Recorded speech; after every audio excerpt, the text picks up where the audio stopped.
Retomamos então as nossas reflexões a respeito do marxismo cultural, mentalidade revolucionária e os seus efeitos dentro da igreja.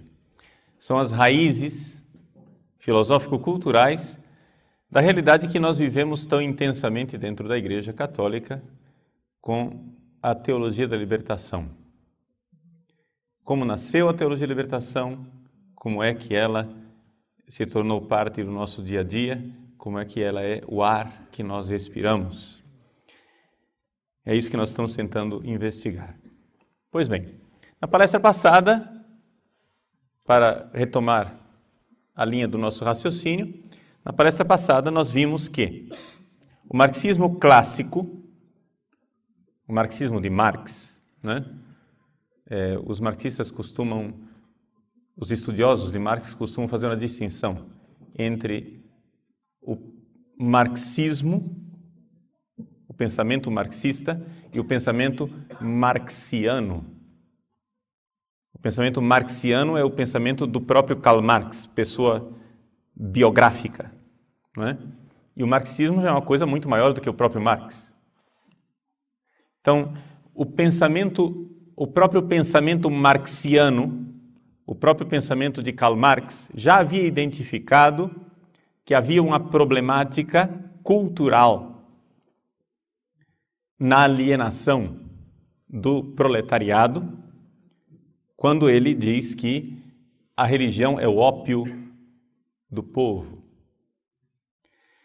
Mas isso foi analisado de forma mais sistemática por um pensador chamado Antônio Gramsci, que teve que viver a crise teórica do comunismo após a Primeira Guerra Mundial. A crise teórica do comunismo, só para vocês entenderem, gerou duas realidades bem distintas. Uma foi o fascismo, que é filho legítimo do comunismo, ou então filho bastardo, como queira chamar, né? Mas em todos os casos é filho do comunismo. E o marxismo cultural. Como é que aconteceu isso? Vejam. Existe uma coisa muito importante no marxismo que os senhores precisam ter sempre em mente, senão não vão entender nada nunca. Que é o seguinte: se vocês quiserem entender o marxismo, vocês devem compreender que não existe verdade. Ok? Não existe verdade. Enquanto vocês estiverem fixados, tá? Estou ensinando vocês a serem bons marxistas. Enquanto vocês estiverem fixados nesta tara, nesta estupidez atávica, de que existe uma verdade, que vocês precisam ser coerentes e devem ser lógicos, vocês jamais serão bons marxistas. Se vocês querem ser bons marxistas, vocês devem esquecer a verdade. Ou seja, como é que um marxista vê o mundo? Existe um substrato do mundo real que é irracional. O mundo é irracional. Ok? E vejam que isso é de uma coerência profunda, porque se Deus não existe, é evidente que o mundo não pode ser racional. Porque para que houvesse cosmos, ou seja, ordem racional, deveria haver um intelecto criador. Não é? Se eu vejo ordem na natureza, algum intelecto pôs esta ordem. Isto é uma realidade, não é? Que todo mundo enxerga. O que acontece é que a visão tradicional de que esta ordem que está aí foi uma ordem criacional, ou seja, uma ordem que foi colocada aí pelo Logos divino, esta ideia veio abaixo por obra e graça de um cristão piedoso, devoto, beato, chamado Immanuel Kant. Kant é um desses cristãos que, ou ingenuamente, ou por safadeza deliberada, não sei qual dos dois, porque isso daí quem vai julgar é Deus, eu não julgo consciências, eu estou julgando somente aquilo que ele fez externamente, condenou a cultura ocidental à destruição. Por quê?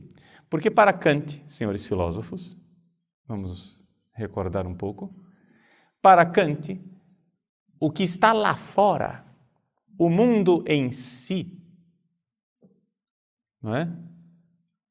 O noúmeno, a coisa em si, ela é irracional, caótica, desconhecida. O que é que realmente existe lá fora nós não sabemos. O que nós temos acesso é a coisa para mim, ou seja, o fenômeno, aquilo que se me aparece, phainomai, e isto que me aparece é obra e graça de um intelecto, mas não é o intelecto criador de Deus, é o meu intelecto. As minhas categorias mentais é que criam esta ordem.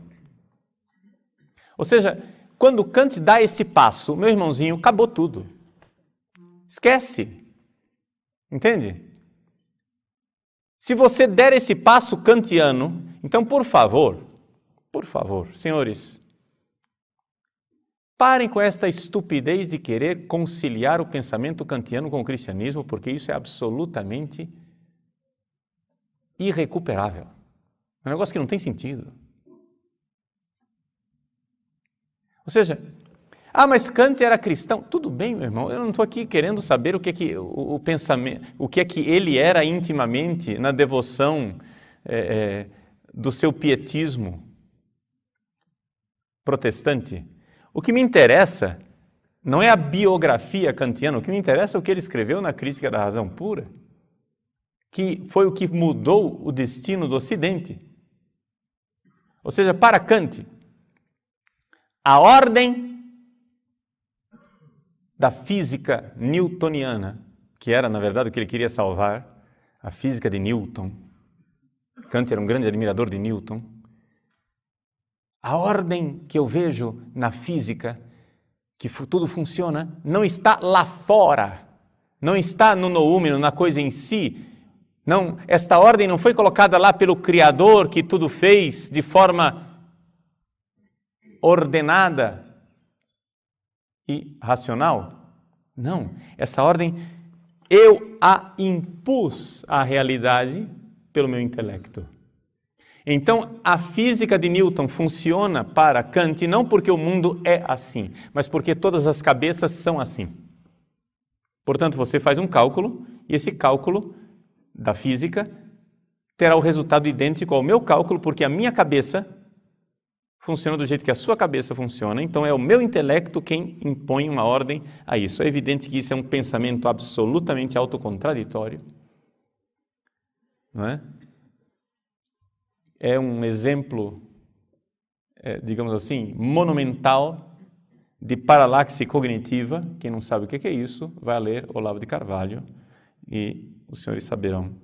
Ou seja, não é só uma questão de simples incoerência, é uma desonestidade intelectual de um sujeito que se coloca no lugar de Deus e ninguém mais sabe como é o mundo real a não ser ele. Ele é o narrador onisciente que... Entende? Que sabe como é o mundo real. Mas você não sabe como é o mundo real, você só sabe do fenômeno. Mas Kant, não é? Que deve ser a quarta pessoa da Santíssima Trindade, sabe como é o mundo real. Muito bem. Mas vejam o passo tremendo. A realidade é absolutamente caótica e irracional. Quem é que cria a racionalidade? O intelecto humano.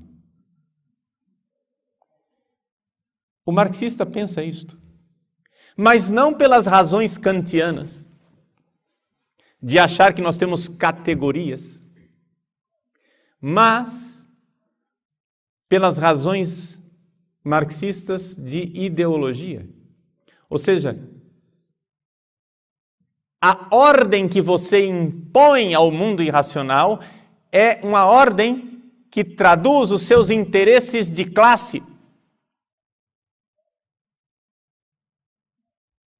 Ou seja, existe uma superestrutura.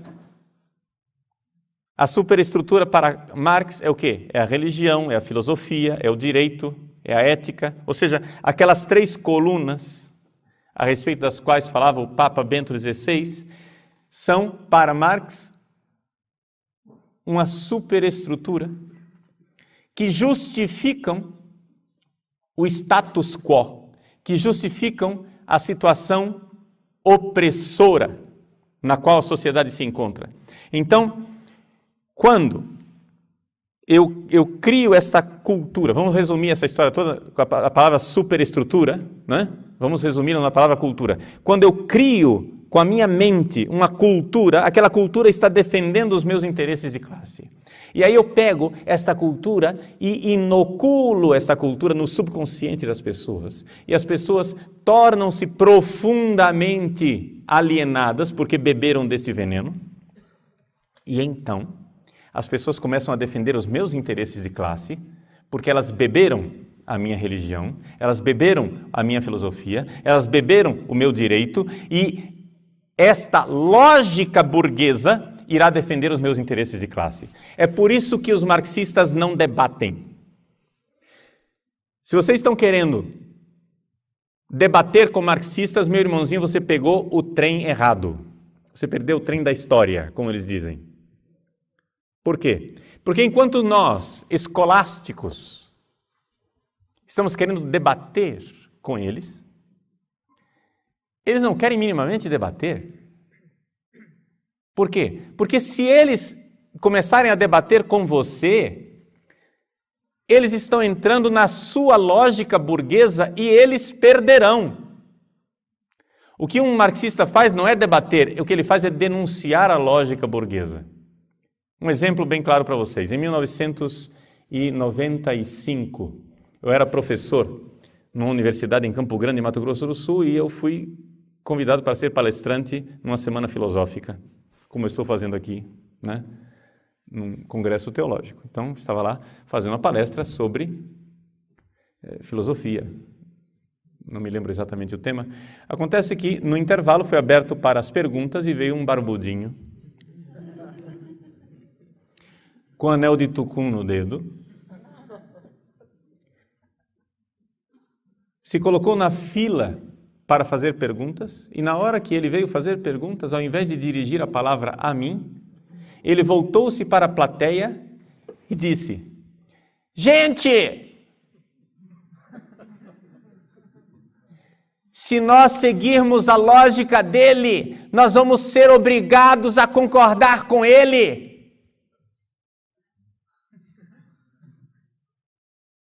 Isso é uma lógica burguesa. É isso que o marxista faz. Ele não vai querer debater com você, meu irmão. Porque se ele entrar num debate com você, ele sabe que já perdeu. Porque se ele entrar no debate, ele assumiu as premissas da sua lógica burguesa.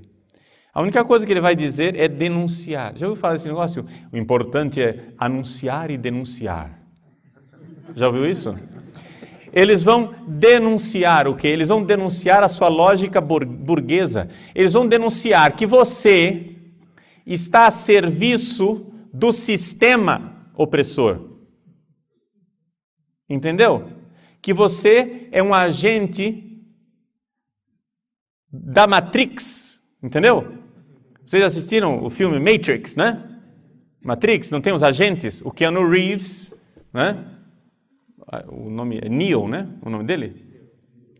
O Neo está lá lutando contra os agentes da Matrix. O que é? Vejam, aquele filme mostra claramente isso.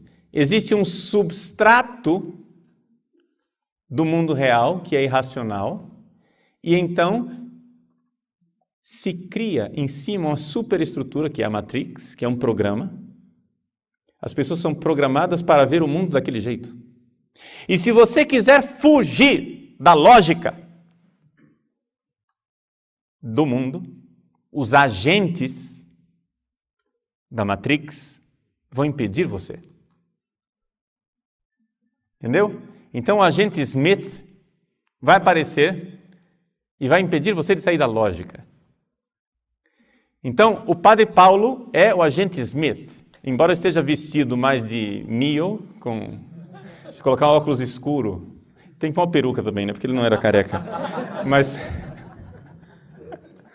embora esteja com a batina do Keanu Reeves, né? No filme, na verdade, eu desempenho o papel de agente Smith.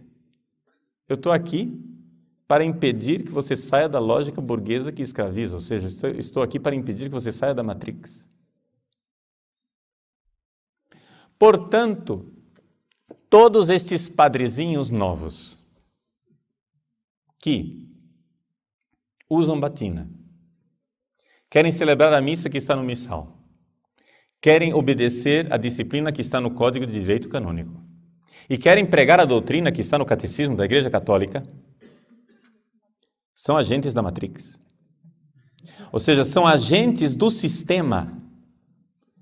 Vocês serão odiados porque vocês estão escravizando o povo nesta cultura alienante que impede a implantação da sociedade perfeita, justa, sem classes. E, portanto, vocês, mais do que ninguém, serão odiados e combatidos. Vocês precisam aprender por que é que vocês apanham. Entende? Porque a gente acha assim, puxa vida, não foram eles quem disseram que o hábito não faz um monge, por que é que o importante não é o hábito? O importante não é o hábito, o importante não é o hábito. Bom, se importante não é o hábito, me deixa em paz com a minha batina se ela não é importante. É ou não é verdade? Me deixa em paz com a minha batina? Se o hábito não é importante, para que você fica brigando por um pedaço de pano? Porque eu não estou brigando, eu estou usando.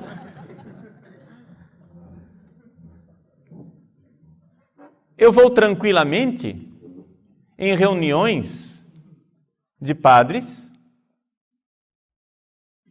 onde 60, 70, 80 padres estão vestidos, né, em manga de camisa, traje civil, tranquilo. Eu não me incomodo que os 70 padres sejam vestidos em manga de camisa, mas os 70 se incomodam que eu esteja de clergyman ou de batina. Por quê? Se o hábito não é importante. Porque o hábito é importante. E o hábito faz parte do projeto. Porque a guerra é cultural.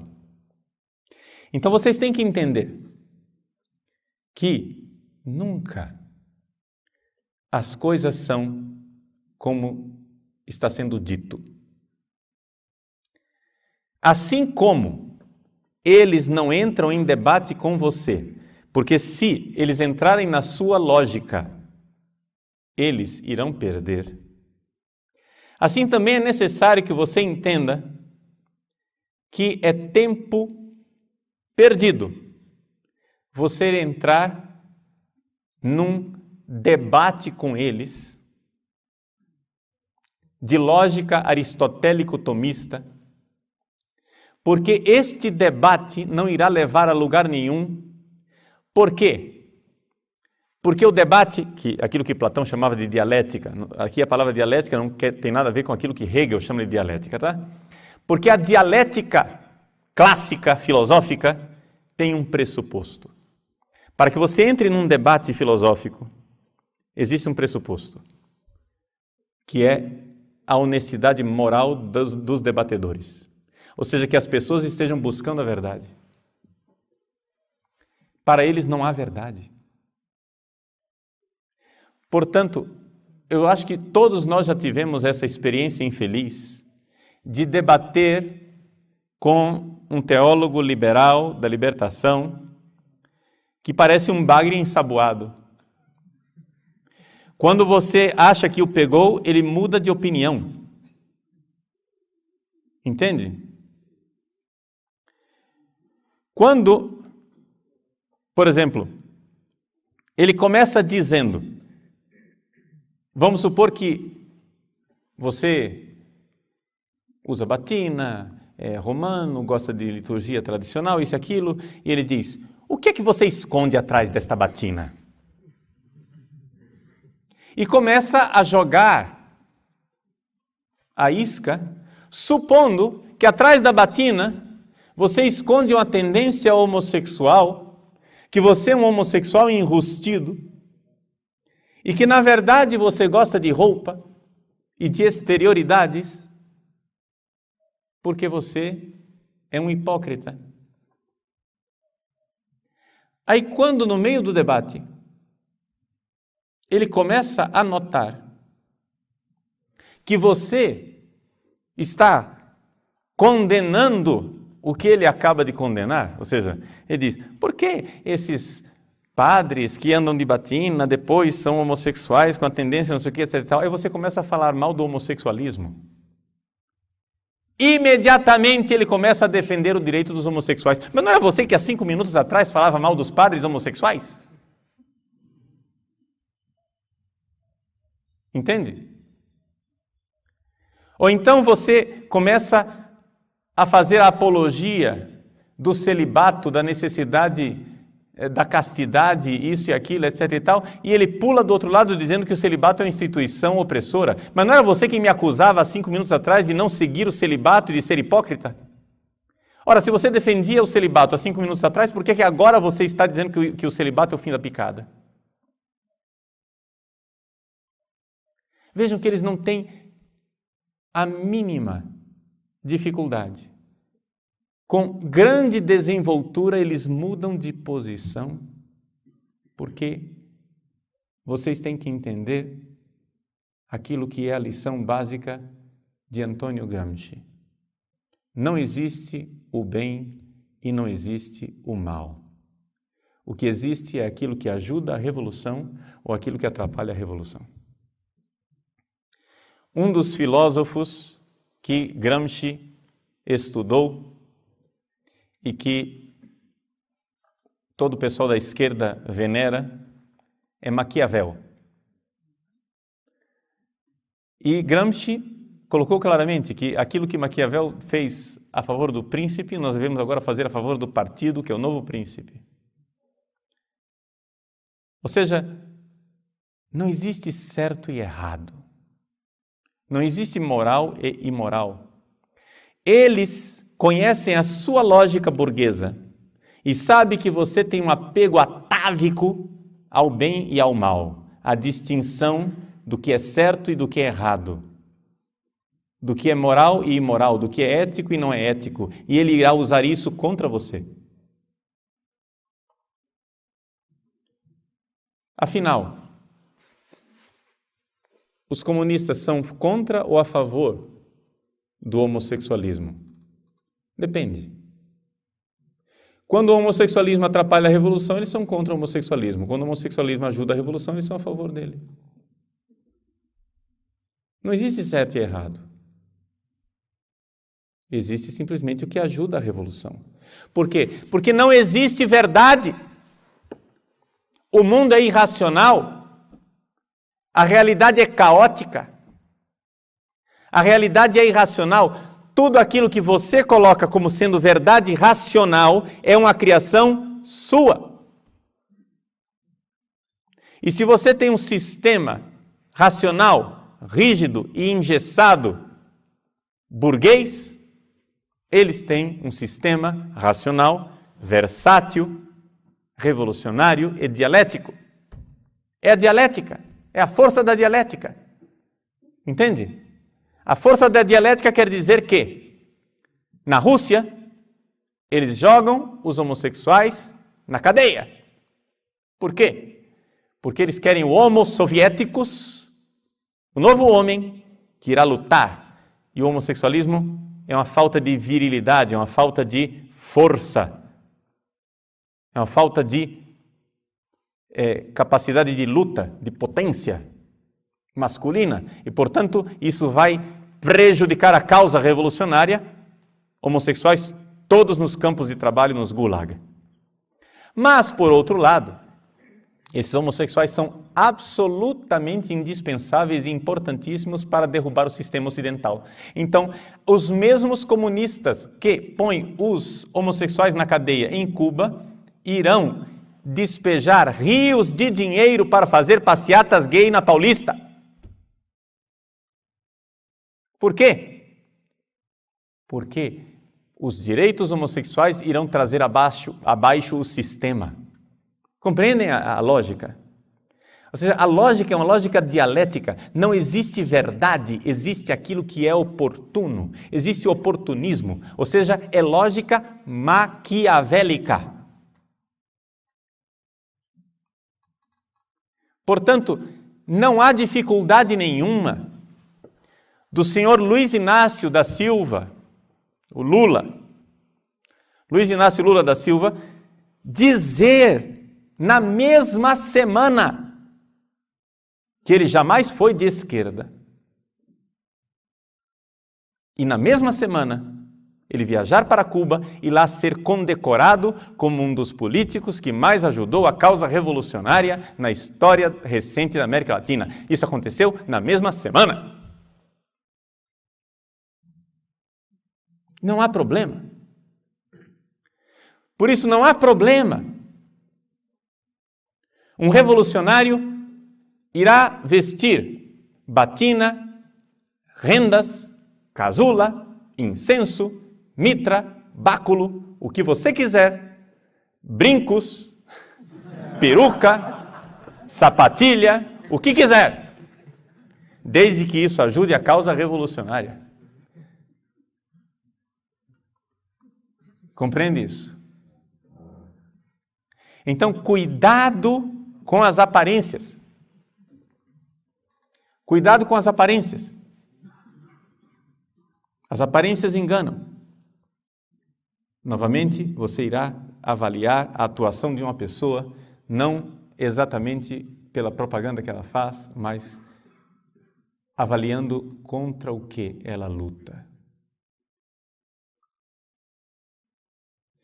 Não existe verdadeiro amor pelo bem se você não odeia o mal. Você pode usar o bem como um simples espantalho, como um simples boneco de pano para atrair os bobocas. Mas o que irá dizer se você realmente abraçou o bem é se você está combatendo o mal dentro de você e fora. Lembremos disso. Porque a luta, meus queridos, começa dentro de nós. Muita gente me pergunta, Padre Paulo, o que é que nós precisamos então fazer para acabar com esta ideologia marxista que está acabando com a igreja e tal? Primeira coisa, se converta. Primeira coisa, faça jejum, reze. Seja um bom cristão, siga o exemplo dos santos. Odeie seu pecado. Confesse-se toda semana. Viva uma vida ascética. Faça penitência. Odeie o seu próprio pecado. A luta começa com você, porque não é contra a carne e contra o sangue que nós lutamos, mas contra os espíritos malignos nos ares.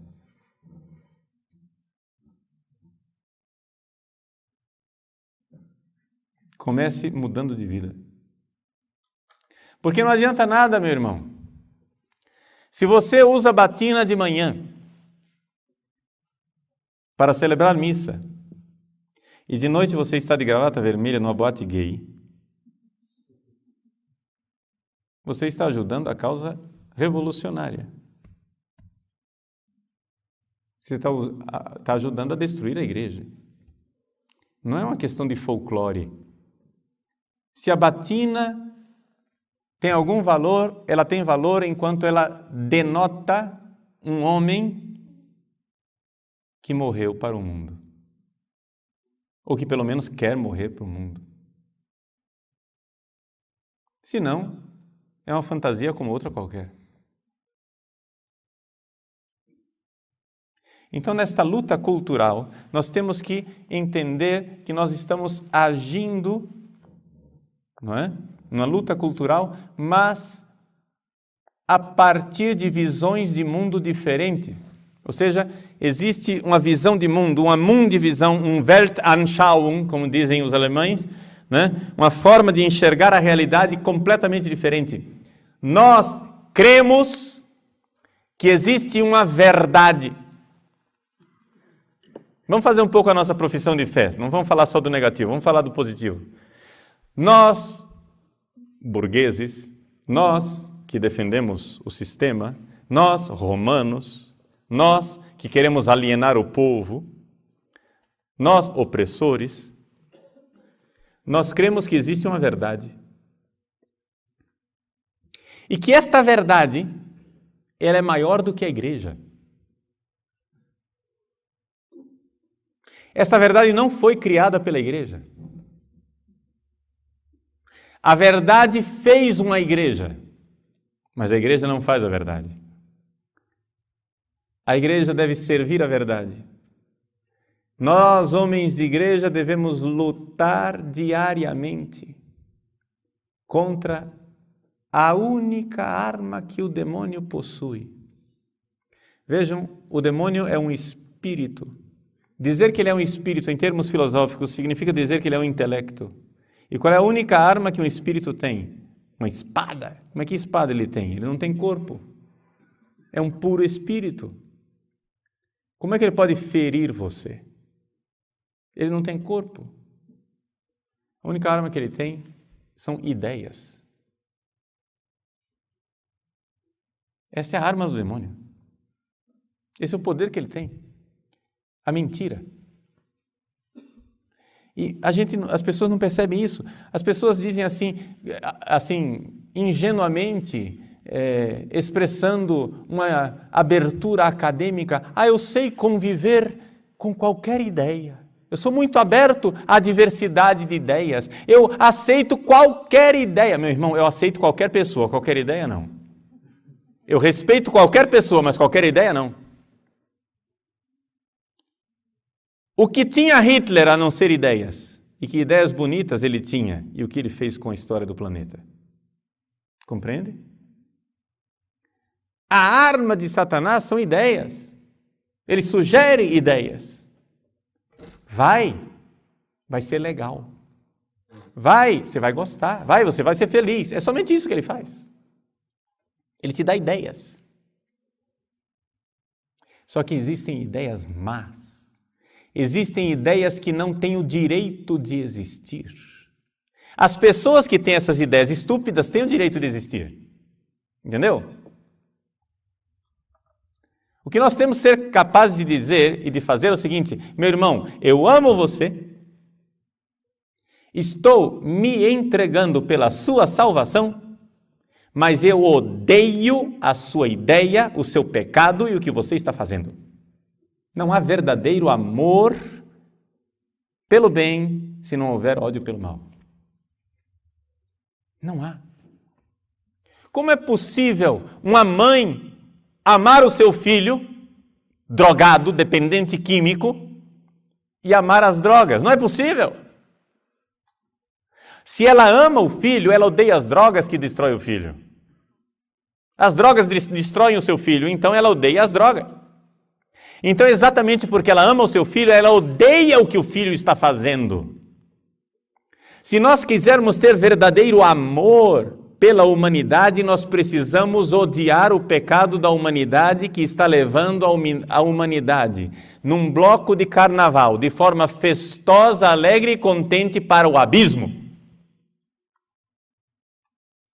Nós somos uma humanidade que em bloco, festosa e alegremente, vai caminhando para o abismo da autodestruição. E o melhor serviço que nós podemos fazer ao homem moderno é dar-lhe uns tapas para acordá-lo do seu sonambulismo suicida.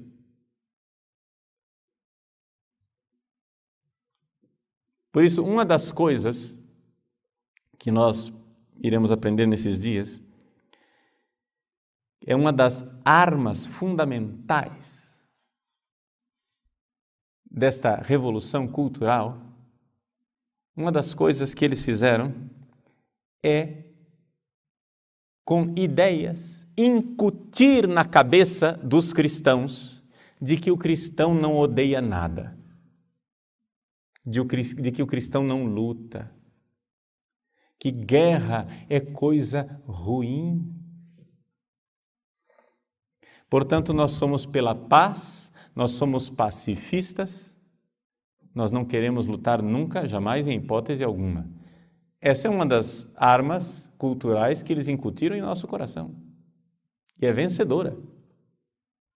Só que acontece o seguinte, meu irmão, como diz Paulo VI, e Paulo VI disse isso nas Nações Unidas, nós somos pacíficos, mas não somos pacifistas. O cristão não defende a paz, custe o que custar. Ele defende a justiça. Porque existe uma paz assassina. Existe uma paz injusta, uma paz destruidora. Quando um ladrão entra na sua casa, mata o seu pai, violenta a sua mãe e está para estuprar a sua irmãzinha, você vê aquela cena e quer dialogar com ele. Olha, eu sou um homem muito dialogante, eu gosto muito, eu acho que nós estamos divergindo em ideias. Eu acho que nós temos uma interpretação diferente do Código Penal. Isso que o senhor está fazendo, na minha opinião, é uma infração do Código Penal, porque o que o senhor está fazendo é assassinato, não é? É latrocínio, é estupro, é violência. E o senhor está achando que isso é coisa boa. O senhor não quer debater comigo civilizadamente, porque eu convivo com várias ideias. Meus irmãos, estes senhores entram na nossa igreja, pisam em cima daquilo que nós mais amamos, destroem o nosso credo, estupram a nossa liturgia, acabam com a disciplina eclesiástica, vilipendiam o sacerdócio católico, e nós temos que respeitar esse tipo de loucura. Ora, eu posso até respeitar você, mas o que você está fazendo eu odeio de todo o meu coração e irei lutar e falar mal do que você está fazendo. Saiba disso. Irei dar a minha vida. Porque é necessário. Se eu amo a minha família, eu irei lutar com aquele agressor que entra na minha casa para destruir aquilo que eu mais amo. Não necessariamente por ódio ao agressor, mas por ódio ao que ele está fazendo. Se eu puder poupar-lhe a vida, pouparei. Mas se no meio do embate, por legítima defesa, eu tirar a vida dele, paciência, eu vou fazer o quê? Estou dando um exemplo, né? Portanto, dentro da igreja é necessário que nós compreendamos que existem duas visões de mundo completamente diferentes. Para eles não existe verdade, para eles não existe certo ou errado, para eles existe aquilo que é revolucionário ou não, ou contra-revolucionário. Para nós, ao contrário, existe a verdade. A verdade à qual nós devemos nos submeter. A verdade que nós iremos lutar para obter no nosso dia a dia, porque, meus queridos, Jesus disse que a verdade liberta, mas ele nunca disse que a verdade ia ser agradável. No mais das vezes, a verdade é extremamente desagradável, dura de ser ouvida e nós precisamos quase que fazer violência a nós mesmos para aceitá-la. Porque quando nós descobrimos a verdade sobre a nossa miséria, nós gostaríamos a todo custo de evitá-la. A capacidade que nós temos de mentir para nós mesmos é imensa. Então, meu irmão, Nós cremos que existe uma verdade, nós queremos lutar para compreender essa verdade cada vez mais, para servi-la, porque a verdade se fez carne, habitou entre nós, está entre nós. A verdade vive hoje no seu corpo, que se chama igreja. O corpo de Cristo é a igreja. E nós queremos entrar nesse corpo cada vez mais, e a nossa luta diária é para pertencer cada vez mais ao corpo de Cristo, ou seja, para gerar em nós o próprio Cristo que nos faz membros desse corpo. Ou seja, essa é a nossa luta diária. A nossa luta diária é o seguinte, é que existe em nós a fronteira da igreja. Existe em nós muita coisa que já faz parte da igreja, mas existe também dentro de nós a área de missão. Existe dentro de nós alguma coisa que tem que ser convertida. Existe dentro de nós algo que temos que lutar para que venha para a verdade. Então é esta a realidade. Vejam que são duas mentalidades completamente diferentes. O revolucionário, ele já sabe o que ele quer. Ele irá usar qualquer meio para obter isso, mesmo que seja a mentira. Nós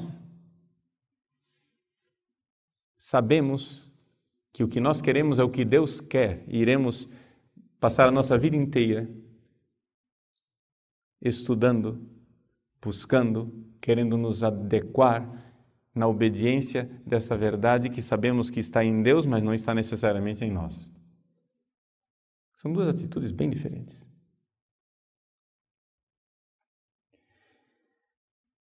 Vejam que eu vou traçando a história e vou aplicando ao nosso dia a dia, porque não adianta eu só dar para vocês uma noção teórica. Pois bem, Antônio Gramsci, então, colocou como projeto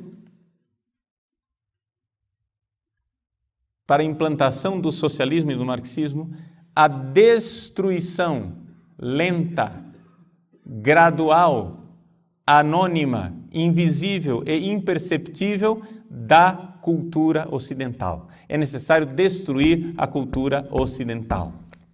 Eles são movidos por um ódio à cultura ocidental. É necessário destruir isso, acabar com isso. Como iremos fazer isso? Ele chama isso de modificação do senso comum. O que é a modificação do senso comum? Vejam, é necessário lembrar que Gramsci, como todo bom marxista, ele é anti-intelectualista. Anti-intelectualista quer dizer o seguinte: não existe verdade, o que existe é simplesmente uma ideologia para se alcançar alguma coisa. O mundo ele é irracional, a verdade é superestrutura, é uma criação fictícia do homem. Muito bem. Então, se é assim, nós não precisamos ter uma grande estrutura. Uma grande estrutura. Não, basta que essa estrutura seja convincente. Basta que a ideologia seja convincente. Então, a coisa aqui é lutar para um jogo de marketing. Entenderam? Não existe verdade, o que existe é marketing. Por exemplo, por que eu disse para vocês que o fascismo foi um filho bastardo do comunismo?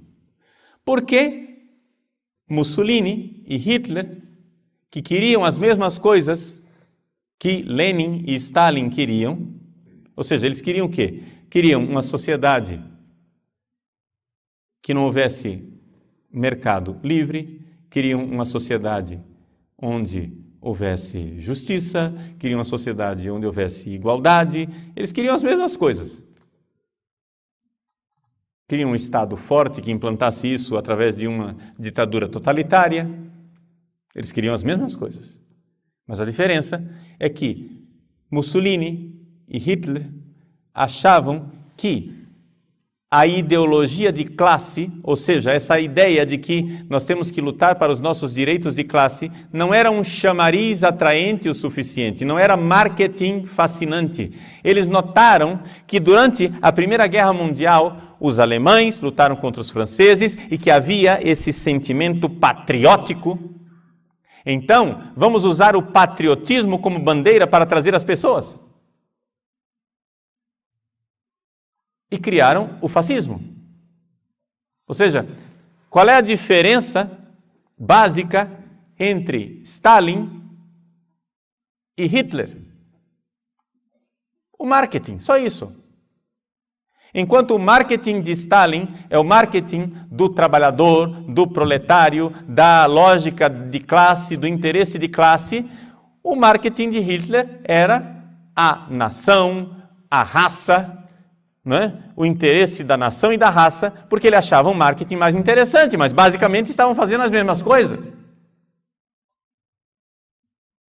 Então a mentalidade revolucionária, ela muda, ela metamorfoseia o marketing conforme a época, desde que ela consiga obter o que ela queria obter. Então, quando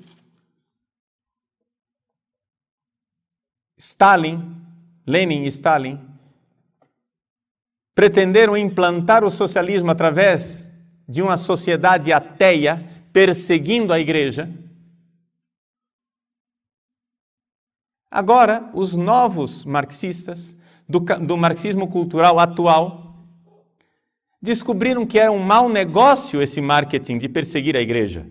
Porque quando você perseguir a igreja, você sempre terá pessoas de bem, pessoas de Deus que irão se opor a isto. Se você se opõe frontalmente à igreja, você vai ter claramente opositores e você não vai conseguir. Quanto mais cristãos você mata, mais mártires você cria. E quanto mais mártires você cria, mais forte fica o movimento cristão. É um negócio contraproducente. Então vamos fazer o seguinte. Vamos entrar na igreja. Vamos fazer nós a nossa igreja. Vamos entrar na igreja e mudá-la desde dentro. Ora, o que é a igreja católica tradicional? É uma instituição hierárquica com uma economia sacramental. Entendam a palavra economia aqui, os filósofos, por favor, aprendam com os teólogos que a palavra economia não tem nada a ver com dinheiro.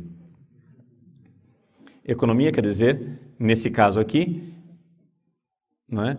Uma série de ações onde Deus age na história para nos salvar, ok? Economia em teologia é tudo aquilo que Deus faz na história para nos salvar, para nos levar para a casa do Pai. Isso é economia. Pois bem, a Igreja Católica é uma instituição hierárquica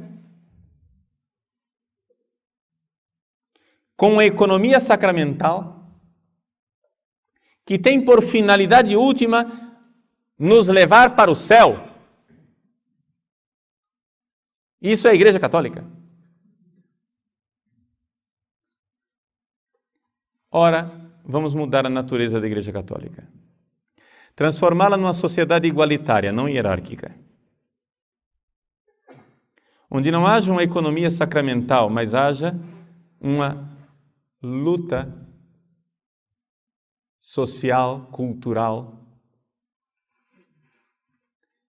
um marketing, para transformar numa engenharia social a sociedade e implantar um paraíso aqui.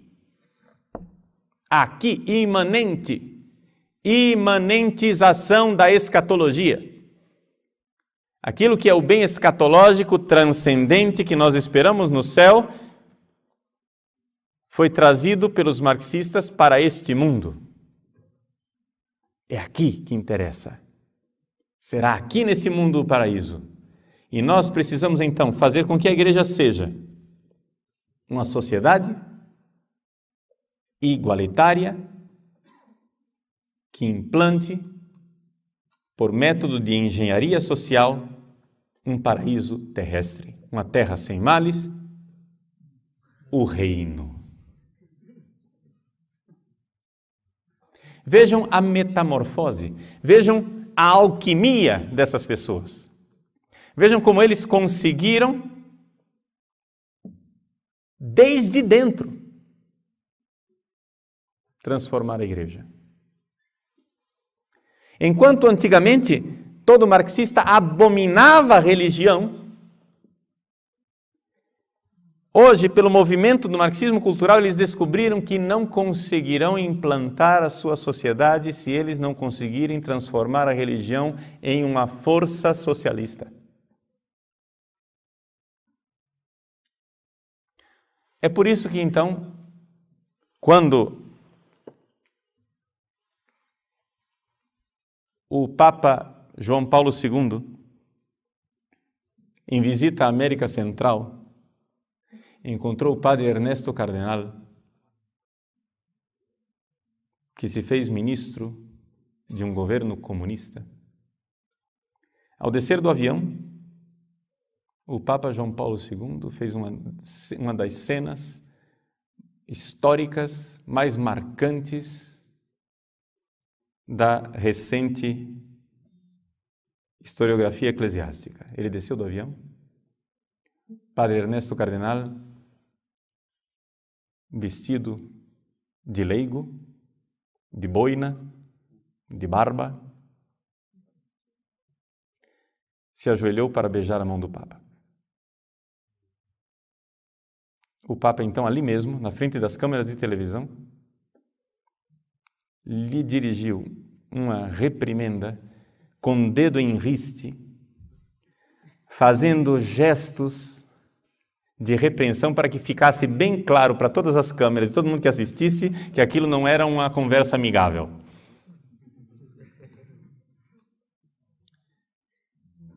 Qual era a ideia do padre Ernesto Cardenal?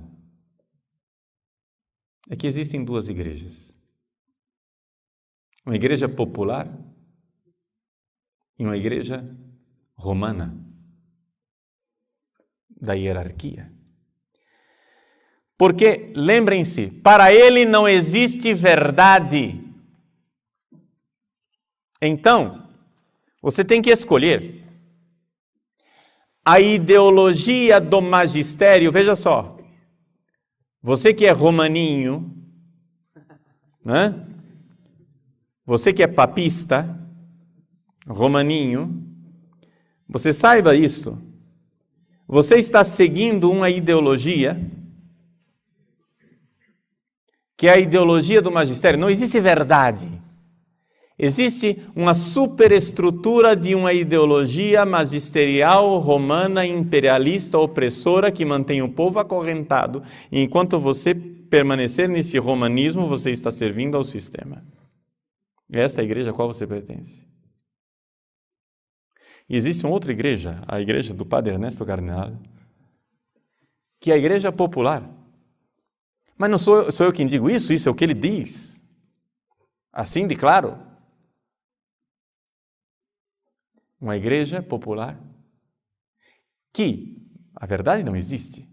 O que existe é a ideologia, que é instrumento de implantação da ideologia partidária, da verdade criada pelo partido. Então, meus caros, aqui está a realidade, não é? A realidade. Não existe verdade. O que existe é luta de classes. Compreendem isso? Então, quando vocês usam batina, vocês acham que estão fazendo uma coisa muito ingênua, mas vocês, na verdade, estão acorrentando o povo numa igreja hierárquica. Porque vocês estão se fazendo diferentes do povo. Enquanto a igreja, enquanto o padre, não é diferente do povo. O padre, quantas vezes você já ouviu essa frase? Olha, não se esqueça de suas origens. O que quer dizer essa frase? Você saiu do proletariado. Sua família é uma família pobre. Quando você, que saiu do proletariado, começa a usar calça social e começa a se vestir de burguês, você esqueceu as suas raízes, você esqueceu a classe que você representa, você esqueceu os seus interesses de classe e começou a defender os interesses de classe do opressor. E está servindo ao opressor. Você tem que entender o que está por trás dessas frases. Então, esta é a realidade. Para Gramsci não existe verdade. Ele é anti-intelectualista. Então, como é que nós vamos fazer para transformar o senso comum? Vou ensinar a vocês a serem bons gramscianos. Quem aqui for professor de seminário, aprenda como é que se perverte um seminarista. Você faz o seguinte. Eu sou professor de, sei lá, me diz uma matéria aí, por favor. Hein? Uma matéria teológica. Eucaristia. Muito bem.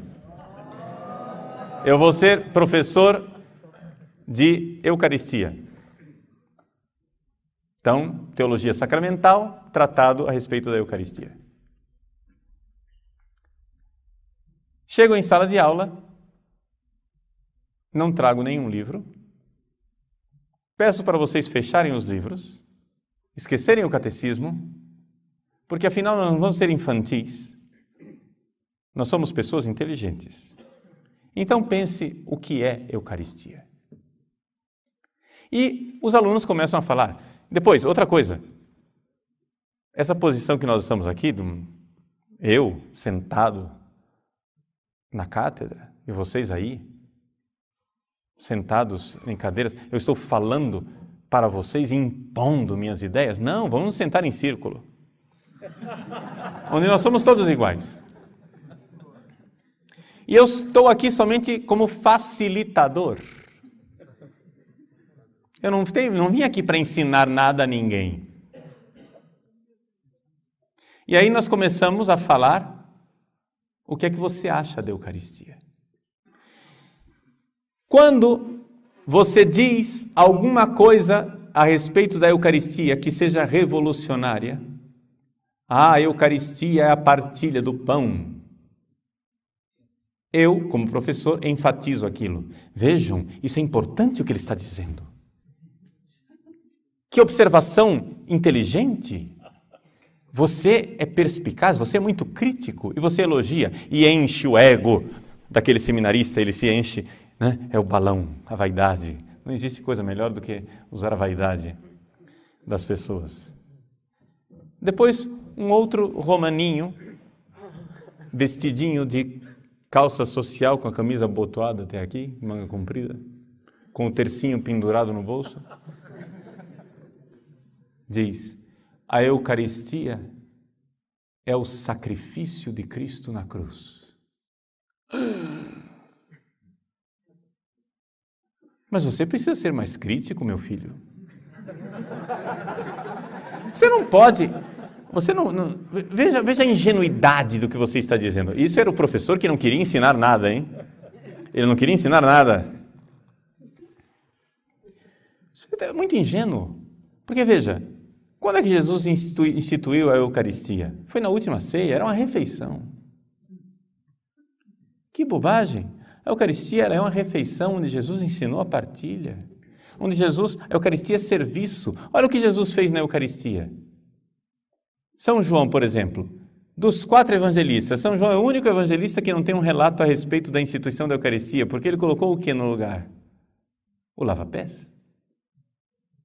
A Eucaristia é isso, é serviço. É lavar os pés. E então assim você ri do que é tradicional, escarnece o que é a fé da igreja tradicional, colocando como não crítico, como ingênuo, enaltece aquilo que é revolucionário. os alunos voltam para casa sem praticamente ter aprendido nada de novo, mas com o senso comum invertido. Ou seja, você reforça o que no senso comum é revolucionário e você escarnece, faz pouco caso daquilo que é a fé da igreja tradicional. E se você fizer isso, você será um bom professor teórico, gramsciano, marxista. Compreendem? Você não precisa ser um grande intelectual. E isto é uma das razões pelas quais o sistema educacional brasileiro está absoluta e totalmente falido, porque as nossas universidades, todas, estão infiltradas de gramscismo. Você vai ensinar português na sala de aula. Para ensinar português hoje em dia, o que é que você faz? Você não entra com a gramática e ensina português. Você não ensina mais gramática, verbo, sujeito, complemento, objeto direto, adjunto nominal, restritivo, adjunto adverbial, verbo regência verbal, essas coisas. Nada disso, que bobagem!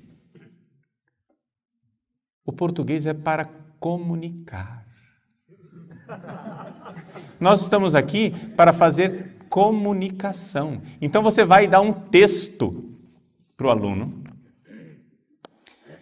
de um tema social que você queira debater e você vai debater política enquanto está sendo pago para ensinar português. Compreende? Porque você tem que ensinar o aluno a se expressar. E se o aluno falar português errado, não tem problema. Nós vai, nós vem, nós volta, nós quer. Isso daí não é português errado.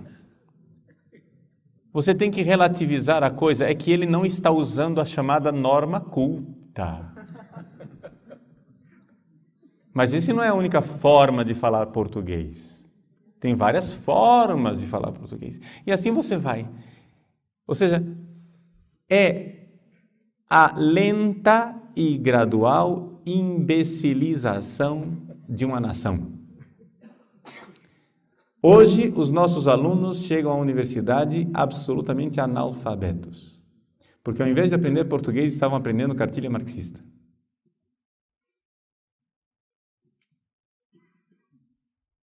E isso ajuda muito, porque, afinal das contas, se eu quero implantar o socialismo, eu preciso dominar a sociedade, e para dominar, nada melhor que dominar uma classe de idiotas. Então, eles são anti-intelectualistas, não querem absolutamente que você aprenda nada, que você estude nada, e se for para estudar, é para estudar do jeito que eles querem.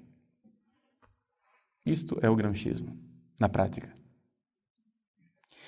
E quando eu vou descrevendo essas coisas aqui, sem que eu tenha vivido a sua vida, eu estou descrevendo alguns capítulos da sua vida em que você viveu na escola, na universidade e em tantos outros lugares.